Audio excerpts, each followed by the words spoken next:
They look harmless enough, but these Conservative activists came to David Cameron's front door today to deliver a damning verdict on his leadership.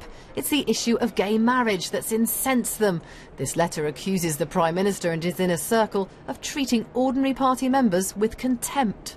They don't really seem to be very interested in listening to anybody other than their close group of advisers, who are obviously very much more the modernisers. But the Conservative Party needs to embrace everybody. I cannot believe we're standing here today, complaining about our own Prime Minister, whom we've worked so hard to get elected.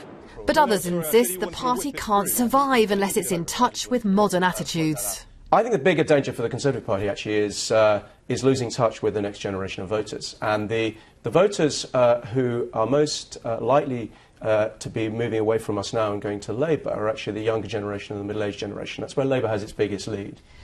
It comes after a week when a visit by Mr Cameron to America was dominated by rows about Europe back home. The Tories rushed out plans for a law guaranteeing an in-out referendum, but it didn't stop more than 100 backbenchers voting against Mr Cameron's strategy.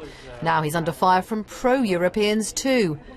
Geoffrey, now Lord Howe, quit the government back in 1990 because he disagreed so strongly with the then Prime Minister over Europe. Now he's sticking in the knife again. In an interview with today's Observer, he says the promise to renegotiate the UK's membership of the EU meant the party was now running scared of its own backbenchers. And on the state of the Conservatives, he says, a deep anti-Europeanism has infected the soul of the party. But senior ministers have rallied to the Prime Minister's defence. If you look at the policy issue here, it is, do we need to do something to make our relationship with Europe different? And on that issue, there is absolute unity, and I think that's, a really important change. David Cameron hoped that the promise of an EU referendum would unite his party. Instead, it's barely papering over the cracks. Eurosceptic MPs clearly feel that the argument's going in their direction, and they're pushing Mr Cameron as far as they can. The divisions in the Tory party over Europe are as deep as ever. What I and my colleagues want him to do now is to get on with that negotiation, because we think the new relationship has to be based on trade. It mustn't be based on common government.